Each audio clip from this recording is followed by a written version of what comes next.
கேட்டை நட்சத்திரக்காரர்களுக்கு தவுட்டு பானையும் தங்கமாகும்னு சொல்லுவாங்க. அப்படி அவங்களுக்கு ஆகக்கூடிய பண வரவை அதிகக்கூடிய நட்சத்திர நாள் எதுன்னா அவங்களுக்கு சதயம், அடுத்தது திருவாதிரை, அதுக்கு அடுத்தது பார்த்திங்கன்னா சுவாதி.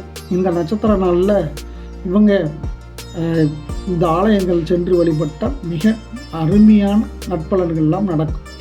அதாவது சதய நட்சத்திரம்னா உங்களுக்கு தெரியும், ராஜராஜ சோழன் அவதரித்த நட்சத்திரம்னு சொல்லலாம்.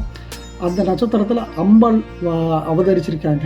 அதனால் அவங்க வராகி அம்மனை நீங்கள் வழிபடலாம் சதய நட்சத்திரத்தன்று. அதுக்கடுத்தது திருவாதிரை நட்சத்திரம்னா சிவபெருமான் தான். நீங்கள் சிதம்பரம் சென்று வழிபட்டு வந்தால் வாழ்க்கையில் பல வெற்றிகள் உங்களுக்கு கிடைக்கும்.